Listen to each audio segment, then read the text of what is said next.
This is Andrew Stotz of Stotz Investment Research, and it's time to wrap up our 5-part series on how to become financially world-class. We've talked about world-class benchmarking, that it's simple, focused, and team building. I've explained to you about the competing forces between profitability and growth. I've talked about why profitable growth matters. I've taught you how to compare and why I compare the way I do. And now I'm going to teach you how to read the triangle. So let's get into it. Remember, the finance world is complicated, scattered, and individual focused. We want to move complicated to simple, scattered to focused, and individual to team. And that's what world-class benchmarking does. Now, I had to try to answer some questions when I was working on this for my own purposes, in my own work with CoffeeWORKS, my company, that I was taking my financial expertise to help become financially world-class. So I had to ask the question, how do I create clear and consistent financial goals? How do I get everybody on the team to understand the company's financial goals? And how do I make sure that the company's financial goals do not cause internal competition? That's important. And how do I align my team's financial goals with my firm's financial goals? I looked at the teams within the company and tried to make sure that they were aligned. Well, the answer to that question is this triangle, the world-class benchmarking triangle. And I'm going to walk through this now. Do you think everyone on your team could understand a 1 to 10 ranking, where 1 is best and 10 is worst? I think so. So let's start off by looking at the top of the triangle, which is profitable growth. There we have profitable growth, and it means strong profit with minimum asset use. That's what we're looking for. The less that we have to put in assets, that's also the less that we have to invest in the company. Now, profitable growth drives truly sustainable long-term value, and there's a never-ending competition between high profitability and high growth. If you remember the lecture on yin-yang. And remember also that a company that generates more profits from its assets can internally finance its growth, and that's the best, right? Of course, assets can be human assets as well as physical assets. So the green in a stoplight means go, and in world-class benchmarking, green means best. Just to avoid any confusion, green is positive. That's a 1 or a 2 ranking I mark as green. A 1 is world-class, a 2 is pretty close. So let's call a green world-class. And world's worst is a 9 and a 10. So those I will mark with a red. Now, we rank a company from 1, which is best, to 10, which is worst. And what you can see is that if we were looking at this subject company, its rank is a 9. That means that there was 1,000 companies, each decile has 100 in it, and this is in the 9th decile. Now, we also track the company over 5 periods of ranking. So you can see, in this case, I'm using the example 2012, 2013. 2012, it was a 9. 2013, it reversed to a 1. 2014, it went to a 10. 2015, it went to a 9. So it improved a little bit, but it's still worst. And then the past 12 months, I see that it's gone to an average of 5. So best to worst.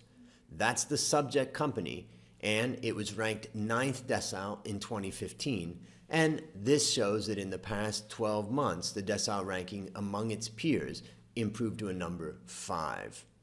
That's all the detail about how it would look. We don't need to see all that. We can just take that center piece right there and we can put it into the profitable growth triangle. So what we see on the left is 9, 1, 10, 9, 5, and then we see that 9, 1, 10, 9, 5 in the profitable growth top of the triangle.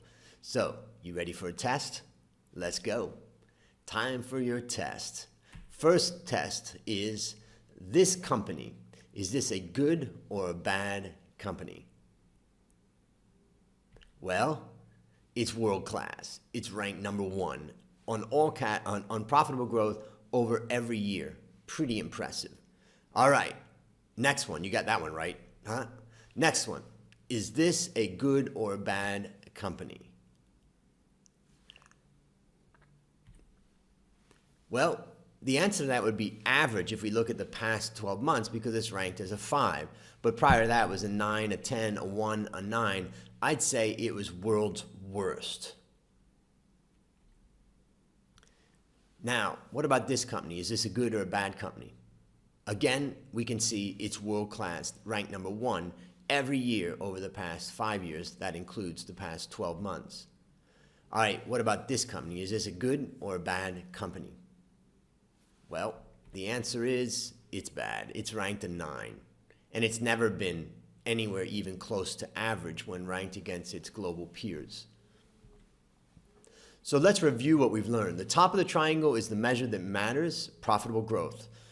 Remember, we mean strongest, fastest. We rank the company from 1 best to 10 worst. We track the company for 5 years to see its performance. And a company should strive for strong profit growth with minimum asset use. So now that you understand the measure profitable growth, let's move on to the middle of the triangle where we look at profitability and EPS growth. Now what you can see is the profitable growth score comes from a combination of the company's score on profitability on the left and growth, EPS growth, on the right.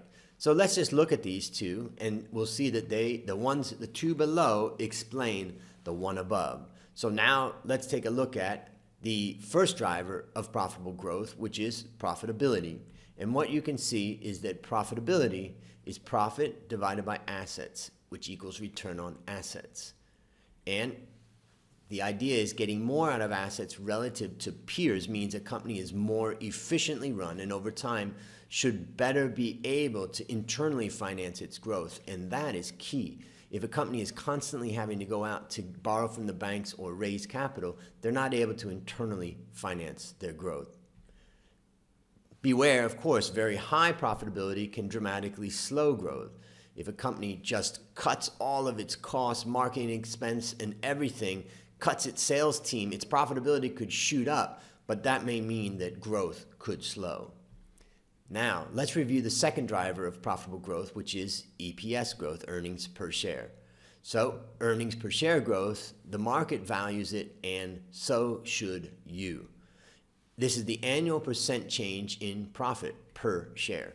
High growth in profit relative to peers shows that customers want the company's products, and most importantly, that the company can produce those products profitably. It's not enough just to have high sales. You need to have EPS and earnings per share and growth in that. Of course, beware, just like we said, profitability can be too high profitability can reduce growth, too high growth can reduce profitability and is often a waste of money. So, level 2 explains what is driving profitable growth. We can see in this case that profitability has gone from a 9 to a 6. Ooh, that's a good improvement, and that has driven profitable growth to go from a 9 to a 5. Now, we can also see in this case that this company maintained a 1. Now, it's not always a one-for-one relationship because of the way that we calculate the rankings, but generally an improvement in one or the other is going to cause an improvement in profitable growth. Now, let's have a test. Ready? All right, let's do it. What is this company's strength? Well, basically, we can see its strength really is both profitability and growth, and that's how you maintain a number 1 ranking. The company, by the way, that we've been looking at is called Pandora, and it's a Danish jewelry company, and it's listed on the NASDAQ in Copenhagen. So the one we looked at before, and we'll look at more on Pandora later. How about this company? What is this company's strength? Look at the ticker code. You can probably figure it out. The strength is growth, not profitability, though it's risen to a 6. This company is Amazon, and obviously it's an e-commerce website and also into cloud computing, and it's listed on the NASDAQ. All right, now what about this company? What is its strength? Profitability or growth? Profitability, correct. And this is Advanced Info Service. It is Thailand's largest mobile phone operator listed on the Stock Exchange of Thailand. All right, and what is this company's strength? Well, pretty much nothing. This company is Wilmer, and it's Asia's leading agro business group. It's listed in Singapore. When we benchmark it against global peers, it's ranked deeply below average. So what have we learned? Profitable growth, strongest, fastest, rank is driven by the results of the two measures below on the second level. Strong profitability means generating more profit from assets, and earnings per share growth means, well, basically the market values it, and so should you. Bottom of the triangle, let's look at the last part of the triangle, and we can see the results at the top of the triangle are explained by the results below. Each measure is explained by the two below. So let's review the two measures that drive profitability. The first one is asset utilization, and it's the amount of revenue the company generates from the assets in place. It's sales divided by assets, or I like to say, how much in sales for every 100 in assets. Getting more revenue from a company's assets relative to peers shows that management is better at generating output from their assets. Remember, the key is relative to peers. That's what's valuable about world-class benchmarking, is that we're getting a ranking relative to peers. Careful asset growth that is matched with revenue growth preserves the company's capital. And beware of too slow growth policy, because this can also hold back sales. If a company says we don't want to open up new branches or something to reduce their asset growth, that could be a dangerous move. Now let's talk about profit margin. It shows how good the company is at cost control. It's profit divided by sales. So on the left, you'll see profit margin is the absolute margin that a company makes. You'll see also at the bottom right of the triangle, you'll see margin change. It's the same margin, but this is how it's moving.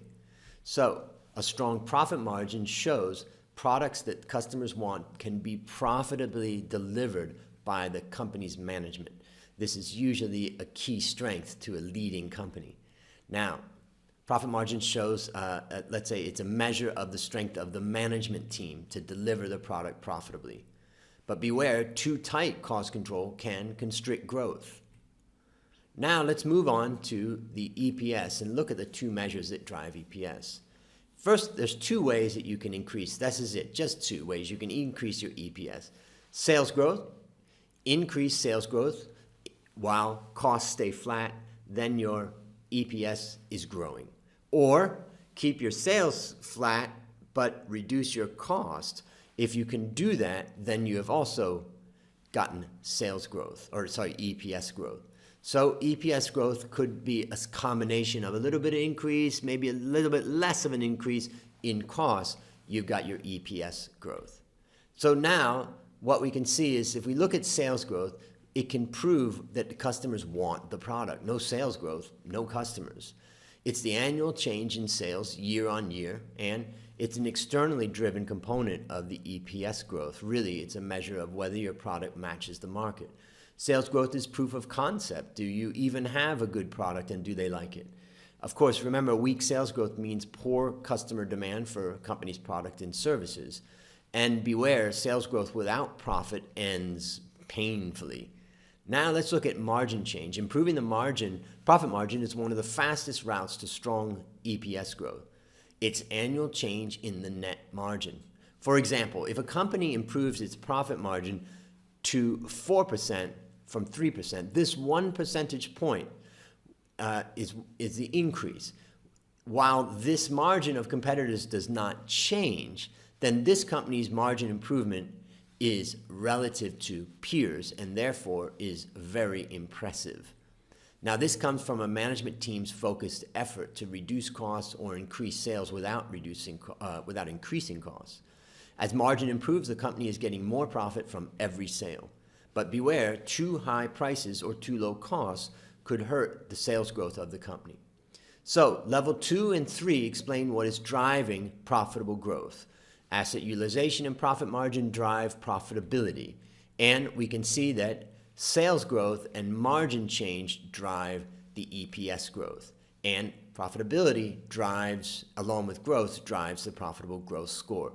So you can see that everything is ranked. It's one page, no financial ratios, only a ranking of 1 to 10. Do you think that employees can understand that? They can, and they'll be interested to see it as it progresses and improves over time. Ready for your test? All right, let's go. So, Pandora, what drives Pandora's profitability? Well, profit margin and sales growth and margin change, it's pretty darn impressive. But profit margin I'll highlight right here. Now, what is Amazon's #1 weakness? Take a look. What is it? It's profit margin. We can see it's been a 9 or a 10. Now it's just moved to an 8. The fact is that Amazon could turn a dial and increase prices just a little bit, and they probably could get that profit margin up. But they've made a decision to be strong on sales growth, and you can see it's a 1 or 2 on sales growth. All right, now, what is Advanced Information Services' #1 strength? Well, there it is, profit margin. We can see that profit margin is the main strength that's driving the profitable growth of the company. Now, what is Wilmer International's #1 weakness? Sales growth and margin change are equally bad at a 9. Pretty much everything looks bad at this one. So, results at the top of the triangle are explained by the 2 items below. Profitable growth is explained by the company's rank against global peers on 6 different measures. 4 of them are at the bottom of the triangle. There's asset utilization, which is the revenue generated from assets. There's profit margin, which is a measure of cost control. There's sales growth, which proves that the customers want the products. And then there's profit margin. It's the internal driver of EPS, showing that a management team can profitably deliver, right, the change. Now, I made a mistake. That should be profit margin change. And that is the internal driver of EPS. And then also remember that level 2 and level 3 explain what is driving profitable growth. Now you see the gold of world-class benchmarking. By just looking at the triangles, you could tell me about the financial performance of the companies. So let's wrap it all up. Profitable growth is a measure that matters most. Everyone understands a scorecard from 1 to 10 rank. And like a scorecard in sports, the goal is clear to all team members, and it does not change mid-game. And finally, this gets all employees aligned behind one financial goal: to become financially world-class, in other words, to rank as a 1 or a 2 in the profitable growth score. Remember that finance is complicated, scattered, and individual focused. World-class benchmarking takes complicated to simple and scattered to focused and individual to team. You want to learn more about it? You can see it at astotz.com/WCB, and I'll see you there.